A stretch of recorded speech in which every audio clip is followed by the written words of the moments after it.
Camp Cringe is intended for an adult audience as it may contain harsh language, triggering situations, smoking, implied nudity, and lots of gore. Camp Cringe, written and produced by Dave Satwin.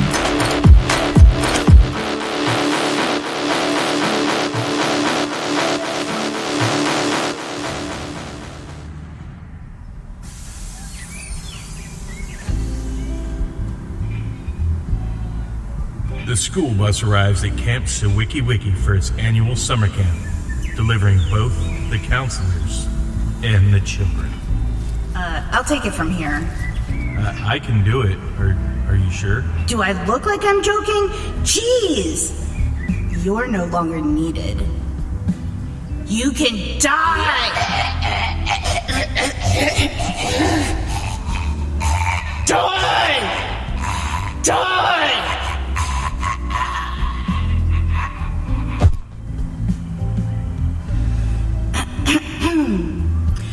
The school bus arrives at Camp Suwiki-wiki for its annual summer camp.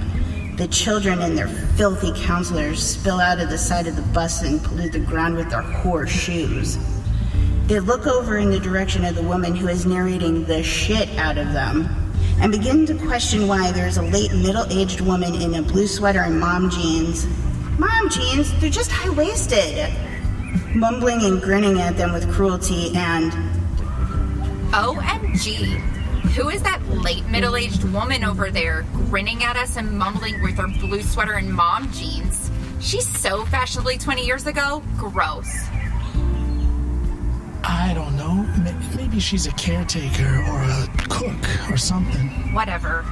Hey, I'm Nevaeh. That's heaven backwards. My mom named me. She is so smart. I wish I was as smart as her. Okay, yeah. I'm Bobby.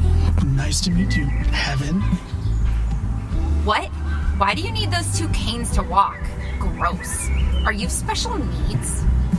You said your name was Heaven backward. I was trying to be clever and... OMG. I got a new subscriber for my OnlyFans. I need to make an appreciation video. Where's the bathroom in this waste? I think there's an outhouse over there, but I'm not... The cyborg, gross, points in the direction of the latrine. Nevaeh begins to walk away and is tailed by the late middle-aged woman in the blue sweater and mom jeans. She notices the black kid and... Wait, hold up. Did you just say latrine? Ew. Are we in the 1800s or something? I'm not squatting in some bug-infested shack. Gross. I'm not special needs. As Nevaeh prances toward the outhouse, the late middle-aged woman in the blue sweater and mom jeans stealthily follows. The children remain blissfully unaware of the doom that lurks behind their OnlyFans subscriptions and fake Gucci slides.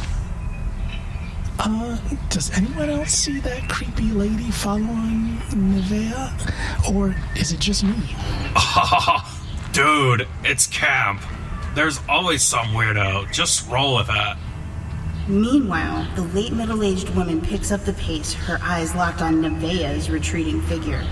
The rest of the counselors and children continue to unload from the bus, blissfully ignorant of the horror that will soon unfold, one filthy slut at a time. From the left, a boy is running to catch a football and slams right into Nevaeh, causing her to lose her poor balance. Oh my, I am so sorry, are you okay? Watch where you're going, you idiot! You almost made me drop my phone. Do you have any idea how much this manicure costs? Sorry, really. I didn't mean to knock you over. My name is Tony. Are you hurt? Hurt? The only thing hurt here is my dignity. And maybe my TikTok followers, who are gonna have to wait another minute for my next post. Ugh, you're such a loser. As Nevaeh regains her balance, the late middle-aged woman in the blue sweater inches closer, her face twisted in a smile that only she would find comforting. Tony, blissfully unaware of the growing danger behind Nevaeh, retrieves the football and offers a hand to help her up. Here, let me help you up. Don't touch me, perv! You've done enough already. Just as Nevaeh turns to leave, the woman in the blue sweater reaches out, her hand inches away from Nevaeh's shoulder. What the hell is your problem, lady? Do you need something, or are you just trying to ruin my vibe? But before the woman can respond, a sharp whistle pierces the air, drawing the attention of everyone in the vicinity. All right, everyone, gather around. It's time for opening ceremony. Let's get this party started, campers.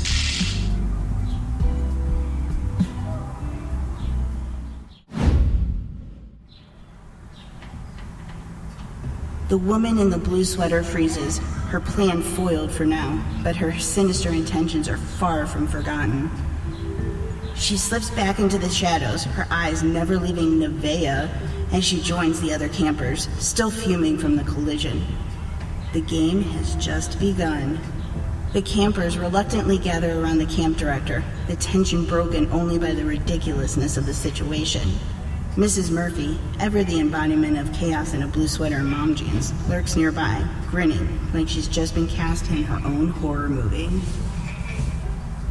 Yo, what's up, peeps? My name is Tony. I'm here to crush all the camp games, especially shirtless ones. Just don't, ask me to read your horoscope or, put me on a plane, because I ain't gay. Flying freaks me out more than my nana's lasagna, capiche? Nice to meet you, Tony. I'm Tom, resident brainiac. But I'm not gonna flaunt it. Much. Just here to avoid being typecast as a smart black guy. Alright? Hi, everyone! I'm Karina, daughter of Pastor Greg. I'm here to make sure we all stay away from sin. So no drinking, no swearing, and definitely no fornication. Remember, God is watching. Yeah, well, I'm Nevaeh, heaven backwards, but y'all already knew that because, duh, it's like the coolest name ever. I'm here to chill, maybe get a tan, and hopefully find some Wi-Fi so I can keep my subscribers happy. And Karina, sweetie, keep your purity ring on. I'm not here to convert you. Hi, I'm Bobby. I'm just trying to survive this camp without being left behind again.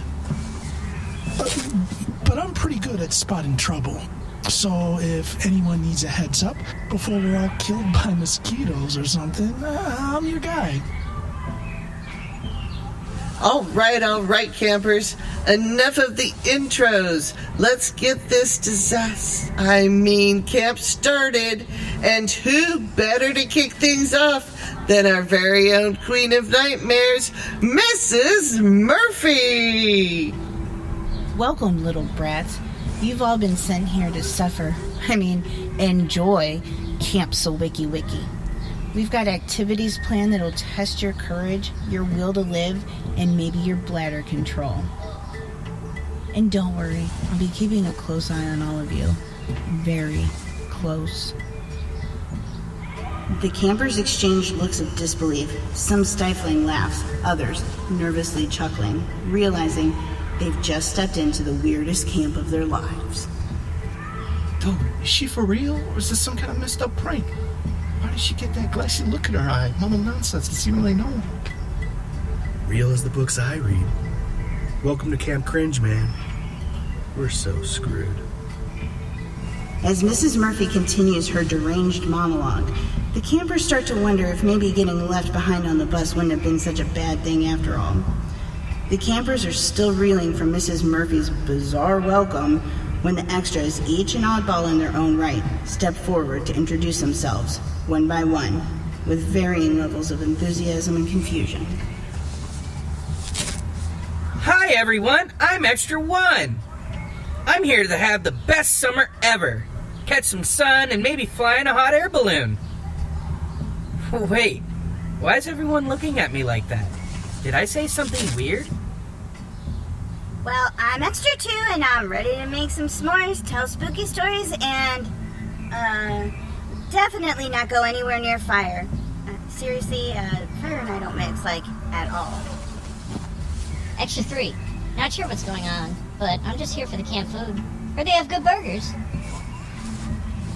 I'm Extra 4, but you can refer to me as they, them, Zeep, Zert, Spider, Spider Self, Gamma Radiation, the color blue, Blue Self. Age is a social construct, and so is this camp. Just make sure you're on my pronoun game or you'll regret it. What's that for? Is that a wood chipper? I'm Extra 5, I guess. Not really expecting much from this camp. Maybe a quick death or something. Did anyone else notice that crazy lady's dust there? Or is it just me? Yeah, I'm Extra 6. Here to die, I assume. Cuckoo. Extra 7 here. I'm all about adventure, so if there's any spear throwing or, I don't know, dodging involved, I'm your guy. Wait, what's with the creepy looks? Did I miss a memo or something? Extra 8. Can I skip to the part where I get written out of the script? Extra 9. I'm too busy to care. Just let me know when my time's up.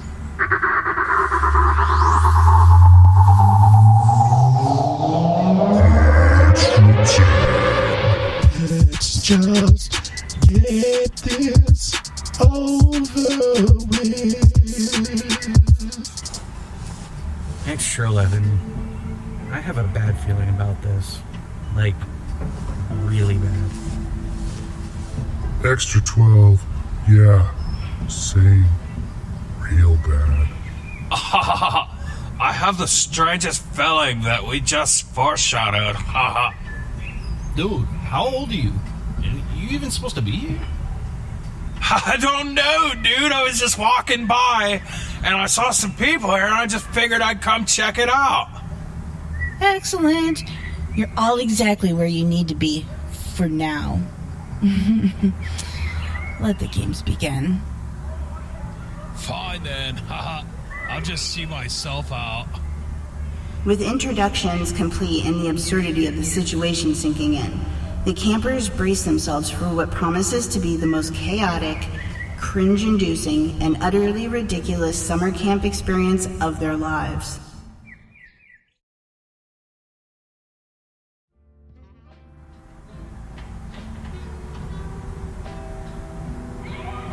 After the chaotic introductions, the camp director, clipboard in hand, calls the counselors together to assign them their cabins.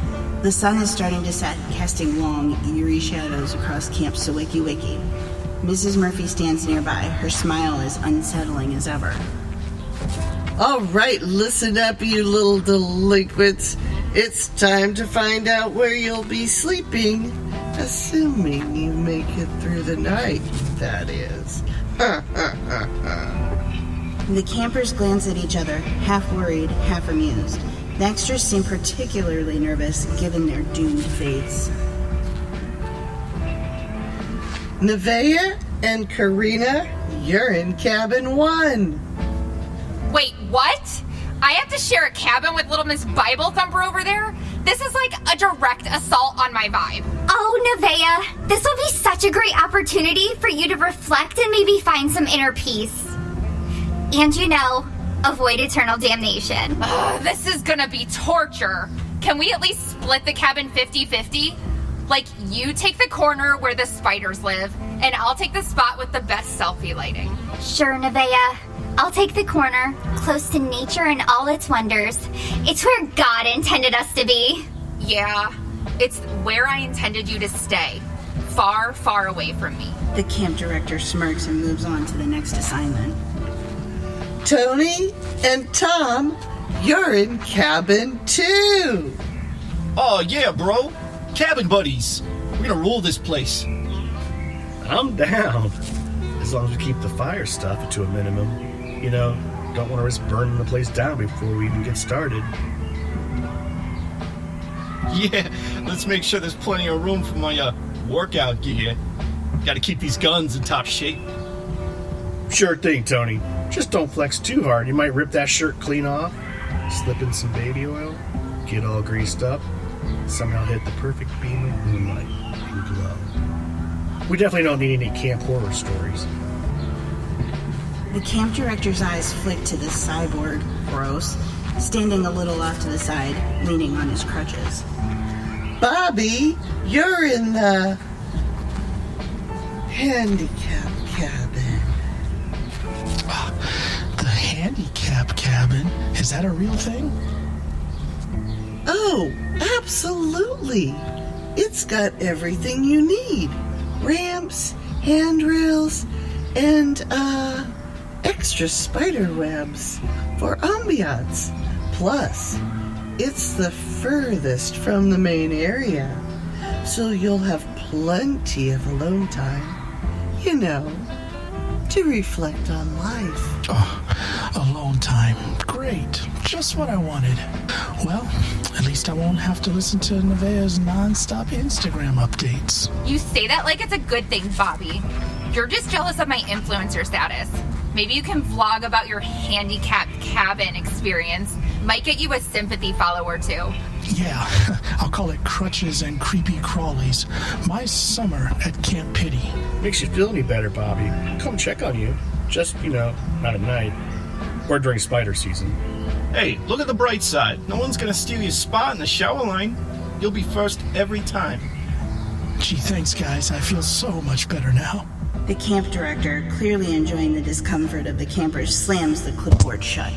All right, kiddos, off to your cabins, get settled in, and don't let the bed bugs bite. Or the giant mutant mosquitoes we definitely don't have here.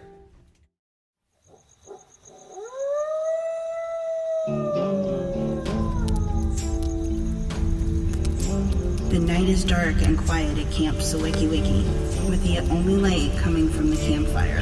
The counselors and campers are gathered around exchanging silly ghost stories. The fire crackles and pops, sending sparks into the air as Tony finishes his ridiculous tale. And then, the ghost of the cafeteria lady chased him out of the kitchen screaming, "No more free ketchup packets!" The group laughs, the mood light and easy as the flames dance in the fire pit. Seriously, Tony? That's the best you've got? Who's afraid of a cafeteria lady? So gross. Yeah, man, you're gonna have to do better than that if you want to scare us. The laughter dies down, and the group sits in a brief silence, enjoying the warmth of the fire. But suddenly, Bobby's gaze shifts beyond the firelight, and he frowns, squinting into the darkness. Does anyone else see Mrs. Murphy over there? She's just standing there, muttering to herself and smiling at us. What the heck is she doing? The group turns to look where the cyborg, Rose, is pointing. Sure enough, Mrs. Murphy is just visible at the edge of the clearing, her figure particularly hidden by the shadows. She's wearing her familiar blue sweater and mom jeans, a strange smile on her face as she quietly mutters to herself. OMG, that's seriously creepy. Why is she just standing there like that? Did you lose your Depends? Maybe she's praying? But why is she smiling like that? It's so weird. The atmosphere around the campfire shifts from playful to uneasy. The sight of Mrs. Murphy standing in the shadows, smiling and mumbling, sends a chill down everyone's spine. The campers didn't know it, but tonight would be the night they would never forget. For in these very woods, something terrible once happened, a story that still haunts this place to this day. His name was Ashton Lee. He was just 13 years old, a camper like all of you. One summer, while the counselors were off doing things they shouldn't have been doing, they left poor Ashton alone. He was practicing archery, something he loved, but an arrow went astray, and no one knows how or why, but it struck Ashton and he didn't survive. The group listens in horrified silence, the fire's glow suddenly feeling less comforting. Mrs. Murphy's voice, though quiet, seems to grow more intense as she continues. Ashton's spirit never left these woods. He was angry, heartbroken, and now he wanders the forest searching for anyone who reminds him of those counselors who failed him. They say he mutters to himself, reliving that terrible moment over and over, And when he finds you, he's wearing camouflage so you can't see him, and a straw hat with sunglasses to hide his face. You won't even know he's there until it's too late. The campers huddle closer together, their eyes darting between Mrs. Murphy and the dark woods beyond the firelight. The earlier jokes now seem distant, and the tensions rise. Come on, Mrs. Murphy, that's just a story, right? Ashton isn't real, right? Oh, but he is, Tony. And if you hear someone muttering out in those woods, you better hope you're not the one he's looking for. Ashton doesn't fear anything anymore, and he won't stop until he's found what he's searching for. The fire crackles, and suddenly a twig snaps in the distance, causing the group to jump. Okay, seriously, what is this boomer doing? It's like she's waiting for something to happen. Or maybe she's waiting for somebody to show up. Hello? Do you need assistance? Mrs. Murphy's voice carries on, calm and steady, as she continues narrating from the shadows, her figure barely visible now. Sleep well tonight, campers. And remember, if you hear someone out there muttering, don't go looking. Ashton Lee might be closer than you think. With that, Mrs. Murphy slowly steps back, fading into the darkness. The campers and counselors are left sitting around the fire, unnerved by the story and by the strange behavior of Mrs. Murphy. The night feels darker, the woods more foreboding, and the story of Ashton Lee lingers in their minds, making sleep a distant thought. Hey. She's scary as fuck, right? Camp Cringe, starring Secret Seven as Mrs. Murphy, as Savage as Karina and Nevaeh, John Allen Reese as Bobby, Chris Michonne as Walter Forest Ranger and Tom, Dave Simon as a bunch of random characters, Lori Heisen as the camp director, Alex Zangara as Tony. Extras are played by the cast members. Created by, edited, and sound designed by Dave Simon. Produced by Past Euphoria Podcasts. Special thanks to our listeners, friends, and all those who embrace the cringe. Be sure to like, subscribe, and tell all your friends.